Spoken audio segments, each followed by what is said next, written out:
¿Qué haría en estos momentos Jesús? La no resistencia activa de Jesús. Reflexión sobre la segunda parte del proceso sagrado de Jesús. Misericordia quiero y no sacrificios, dijo Jesús.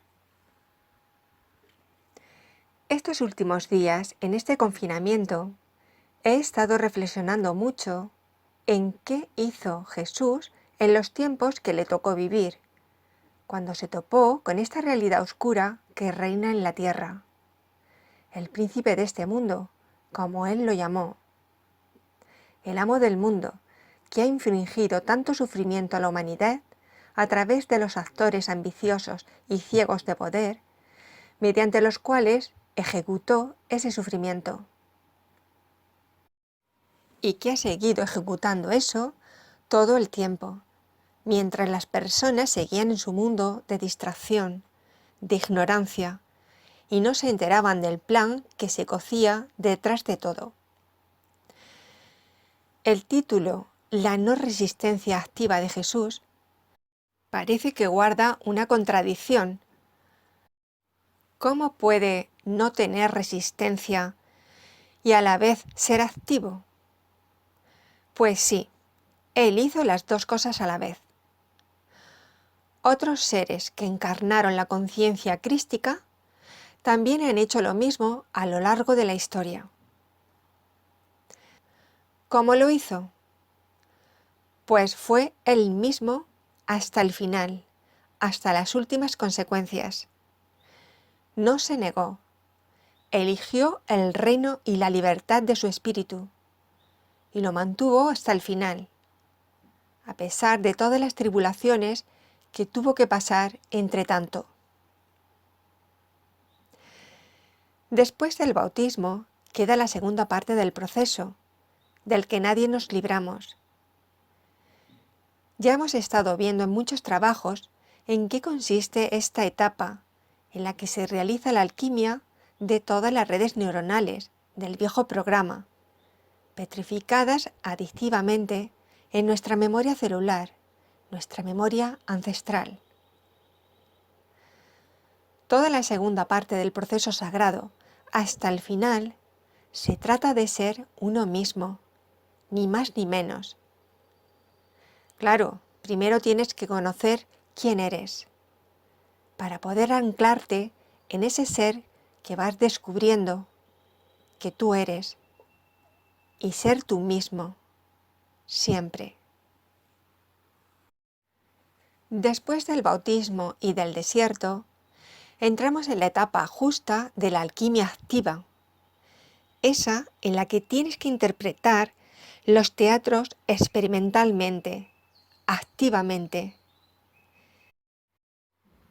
Esa etapa en la que nuestro reloj de burbujitas se marca por la apertura del punto cero y el ascenso de todas las memorias celulares que representan la sombra o árbol de abajo, hasta que ya se han iluminado todas las burbujitas y han sido pasadas con amor absoluto por nosotros al extremo de arriba del reloj o árbol de arriba. Esta etapa de ser uno mismo no es nada fácil.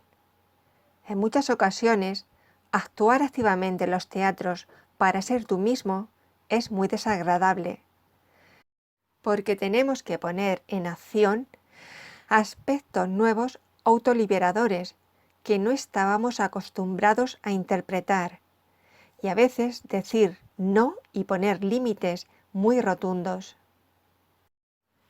Y esta incomodidad era así siempre por algún tipo de miedo, que no nos dejaba ser nosotros, y que iremos descubriendo durante esta segunda etapa.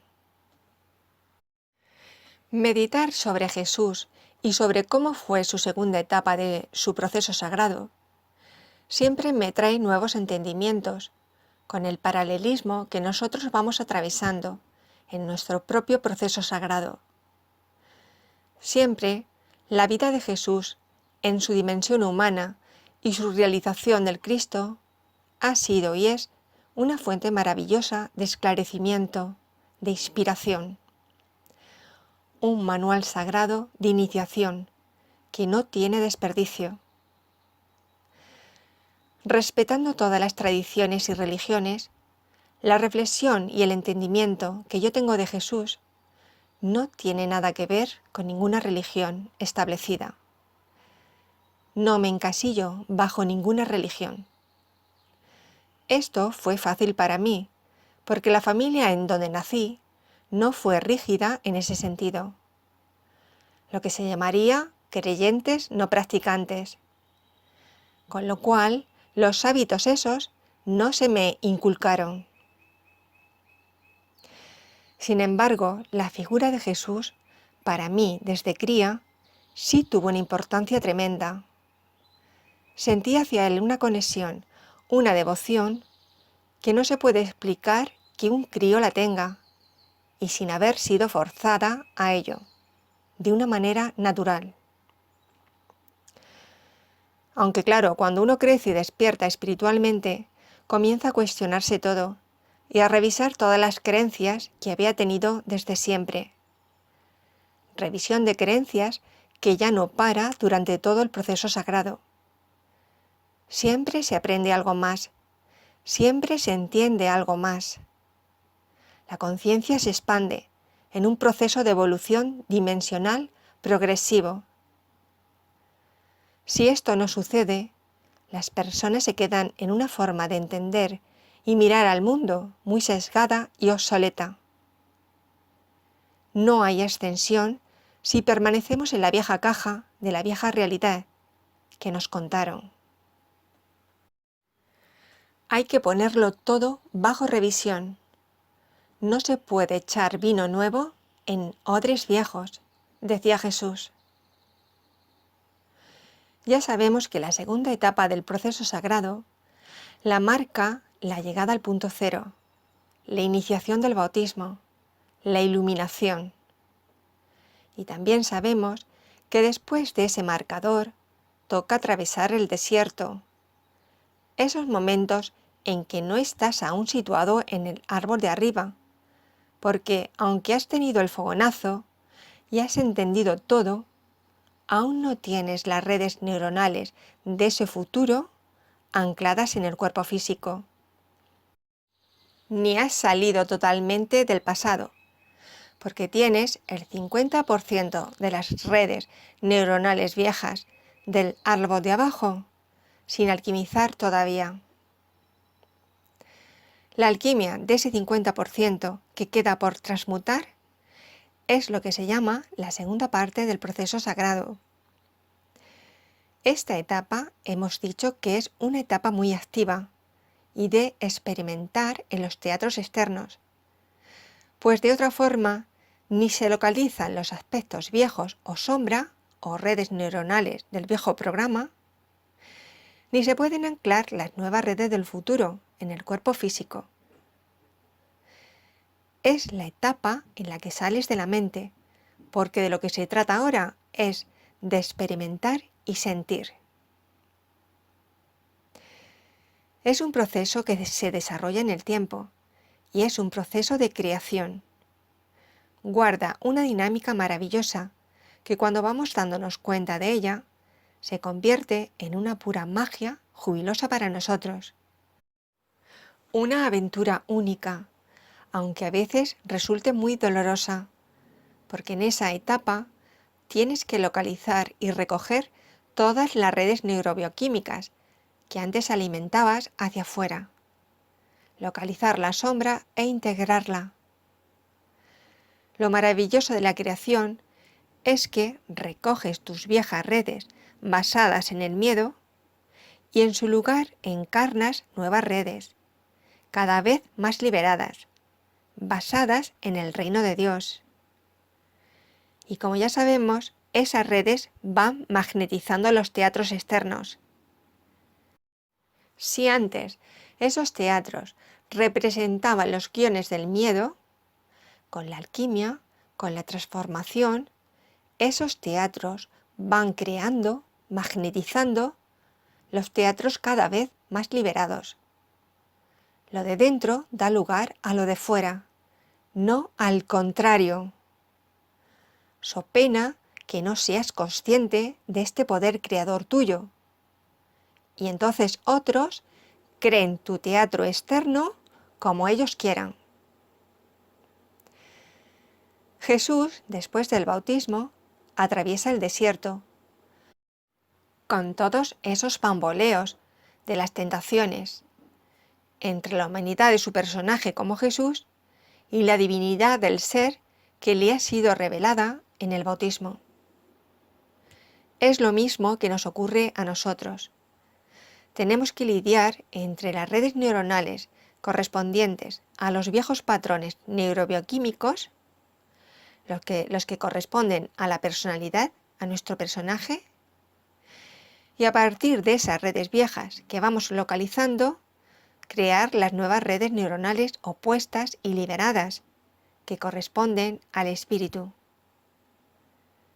Es decir, el pasado nos ayuda a saber lo que hay en el futuro, porque es todo lo opuesto. Es por eso que funciona también la afirmación de detrás de este miedo o del problema que sea, está la liberación, la solución de cualquier problema. Es por esto que el futuro es el pasado, pero sanado y liberado. Bien, pues tras superar Jesús esa etapa de desierto, entra de lleno a la vida pública, que le acarrea una serie de teatros externos mediante los cuales va a poder trascender todo ese 50% de memorias celulares que le quedan. Jesús va conociendo todos esos aspectos internos a través de los mensajeros y teatros de fuera, para realizar su propio proceso. Jesús no tiene la misma conciencia al principio del proceso que al final. Va teniendo un descubrimiento progresivo de su verdad, del ser crístico que es.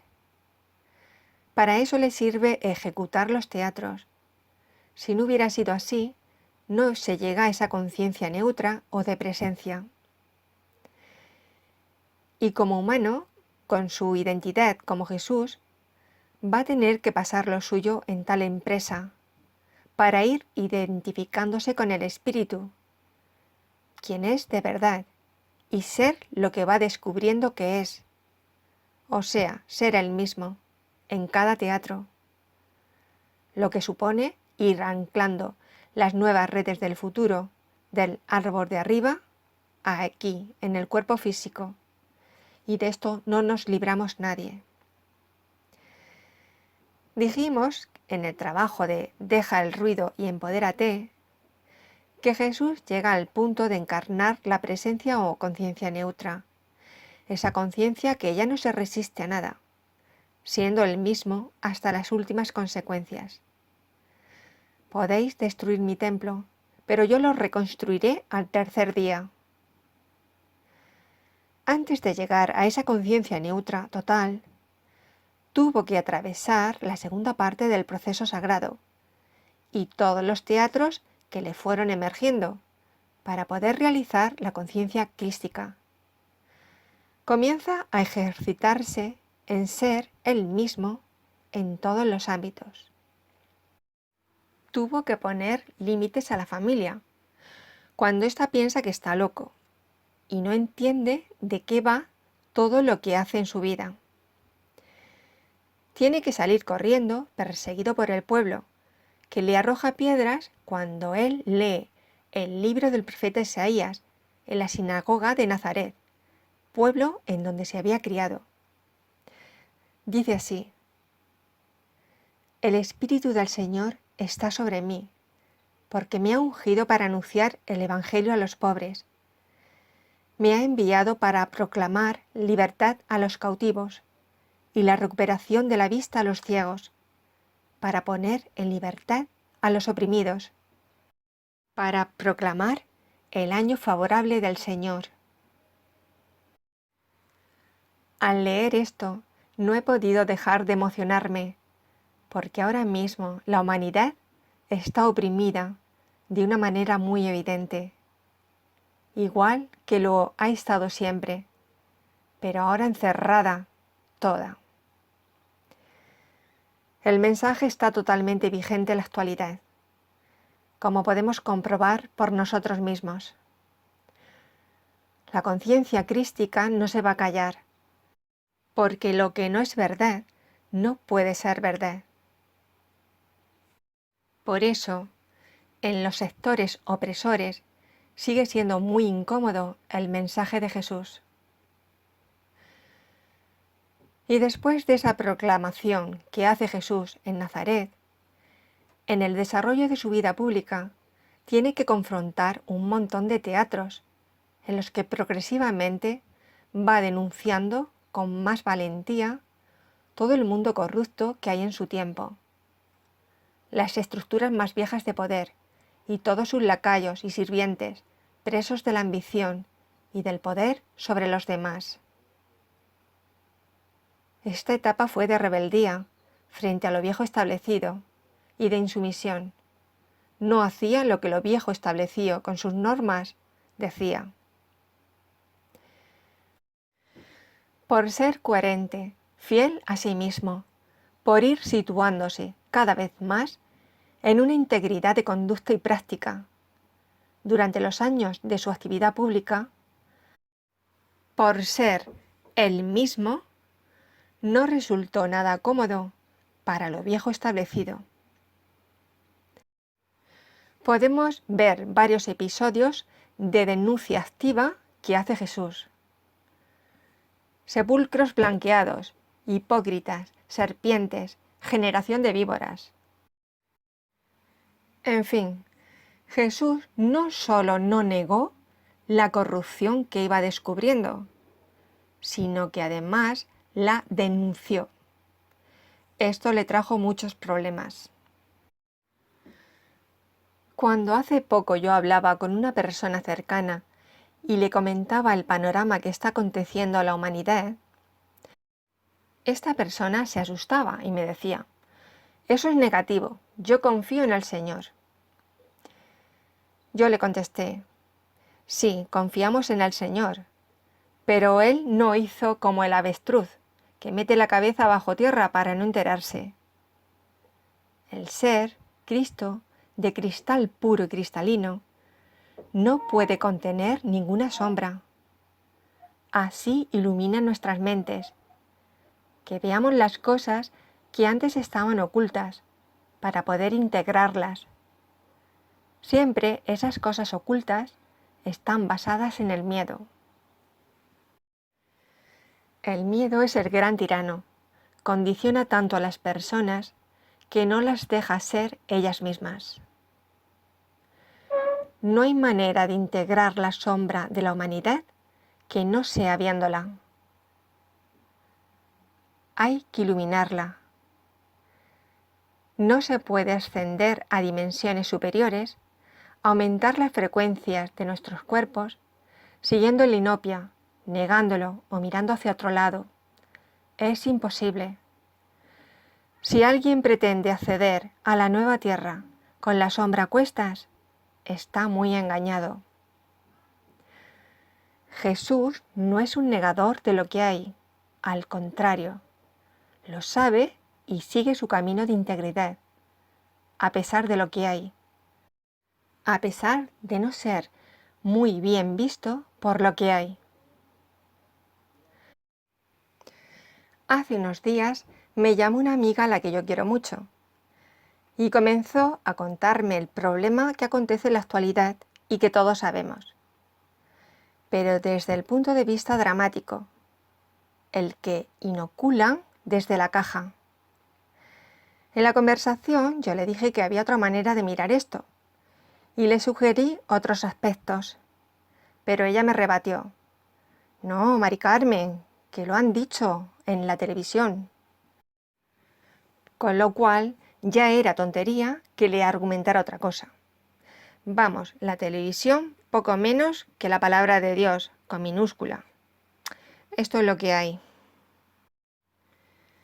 También hace unos días me enviaron un WhatsApp con una reflexión sobre lo que había detrás del confinamiento. Me resonó y me pareció muy interesante para hacer pensar a la gente. Lo reenvié a algunas personas cercanas. No os lo leo porque lo mismo no es adecuado para publicar en el vídeo. Ya sabéis lo que pasa. El caso es que varias personas a las que les llegó lo negaron en redondo, otras no. Pero estas que lo negaron argumentaban en su contra, con los argumentos de la caja. Como no se adapta a lo que dice la caja, que todo el mundo tiene que pensar lo mismo, prefieren mirar hacia otro lado. También es verdad que voy comprobando gratamente cómo mucha gente está despertando. Algo no les cuadra, comienzan a inquietarse, a preguntarse, a desconfiar de lo que le dicen, etc. Luego me quedo admirada de una gran cantidad de jóvenes, desde los 20 y pocos hasta los 40 años, que están denunciando todo este panorama a nivel mundial, con una valentía digna de mencionar, con datos y con nombres.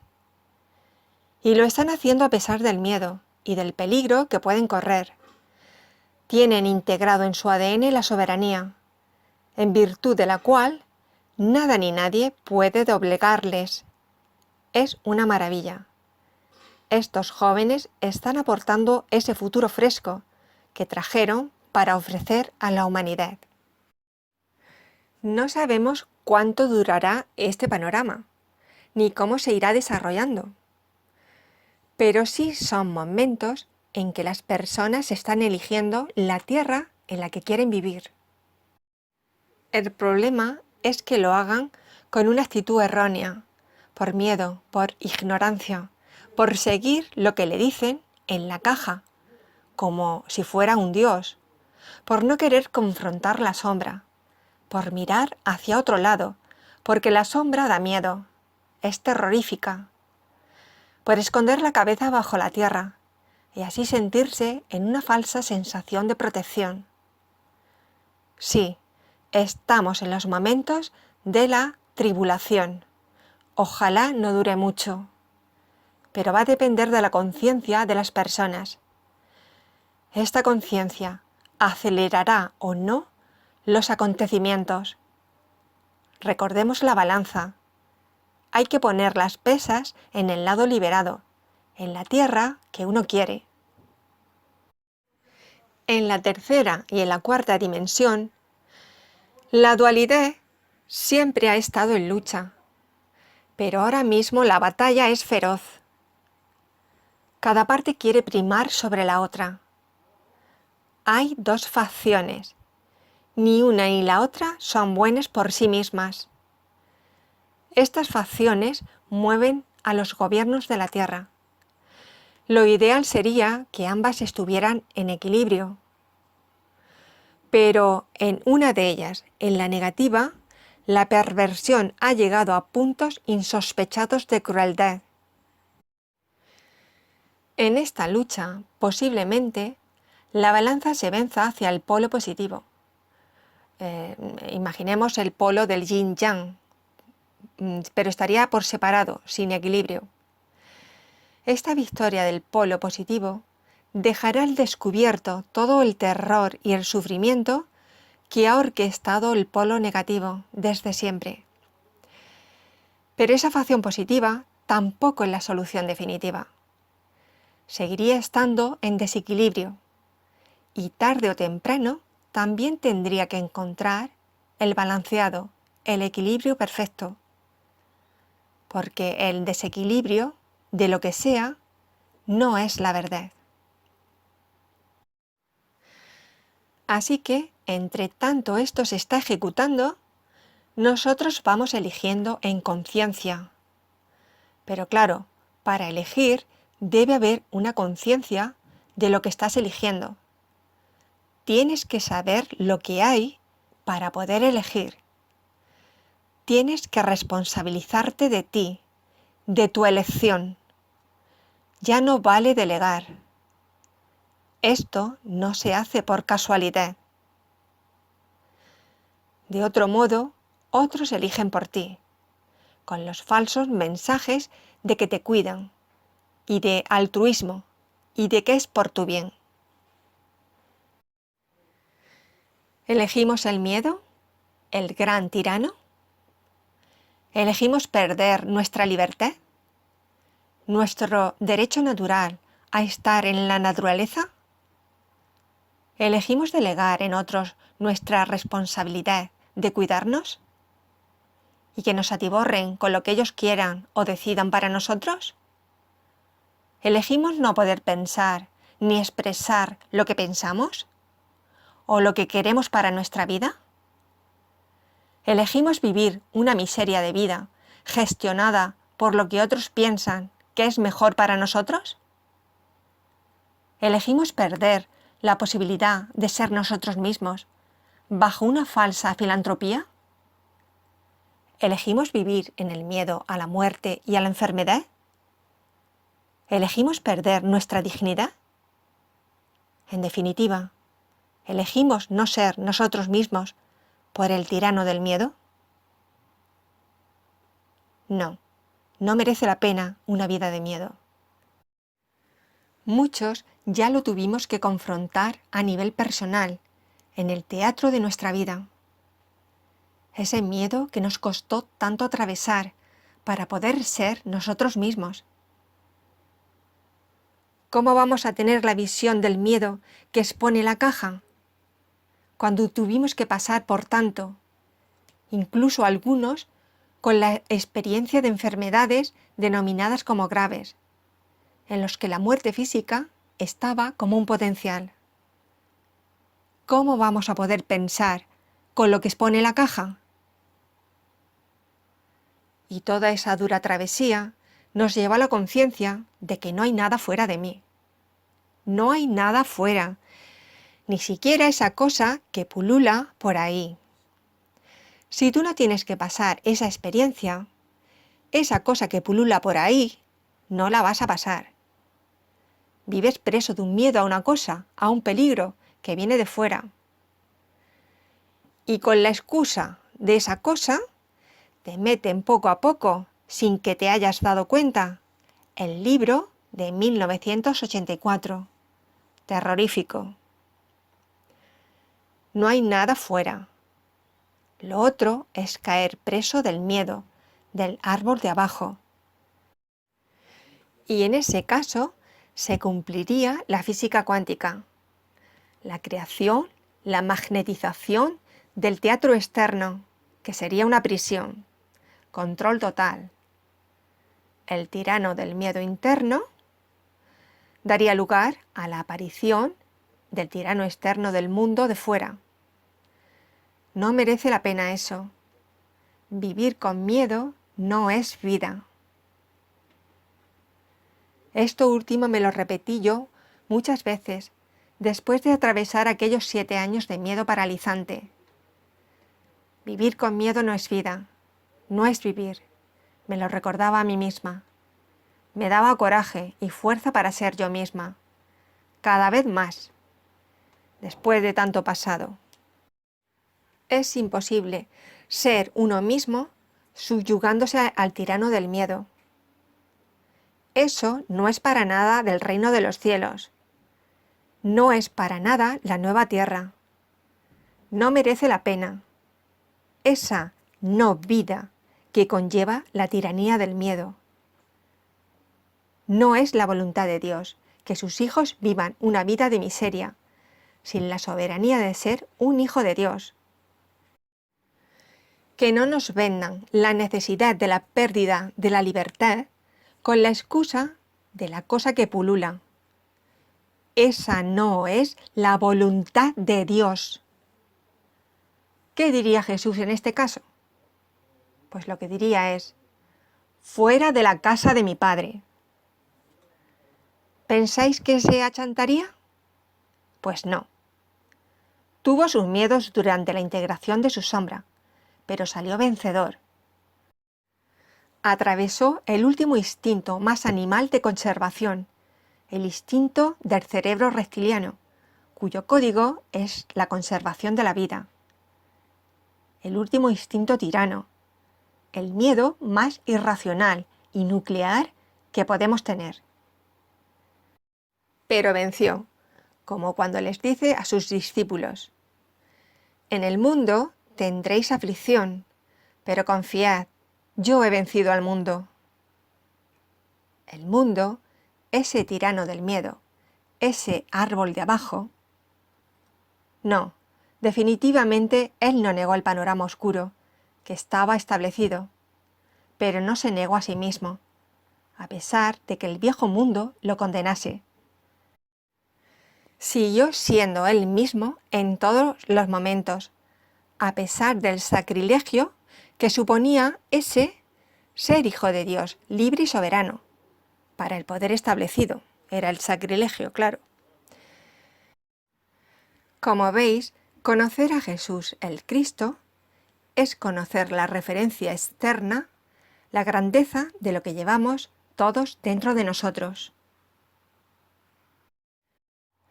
Jesús demostró una no resistencia muy activa, siendo el mismo, por muy incómodo que resultara a lo viejo establecido. No utilizó ninguna espada, ni ninguna arma física, pero no se quedó callado durante la segunda etapa del proceso sagrado. Y finalmente expresó la dignidad y soberanía de ser un hijo de Dios, imposible de aniquilar. Esa resurrección del Cristo en los átomos de nuestros cuerpos físicos nos espera a nosotros. Es una promesa de Él y por pura física cuántica, esto es irremediablemente así. Y ya, para terminar esta reflexión, seguiremos interiorizando con el desarrollo de los tiempos que nos toca vivir, conscientes de que nosotros ya hemos elegido la nueva tierra, el reino de los cielos, ahora. Si nos queda algo por hacer, es la valentía de seguir siendo nosotros mismos, hijos soberanos de Dios. Muchas mentes despiertas e iluminadas harán una gran diferencia en el desarrollo de los acontecimientos. Que cada uno hagamos nuestra parte, la que tengamos que hacer. No vamos solos. Confluimos todos en un cuerpo soberano de Cristo. Todo lo que pidan en el nombre de este cuerpo de Cristo, yo lo haré, dijo Jesús. Y como siempre, un abrazo desde mi corazón a todos mis hermanos en Cristo. Son los tiempos para realizar todo lo que vinimos a realizar a esta tierra bendita. Gracias por estar aquí. Gracias.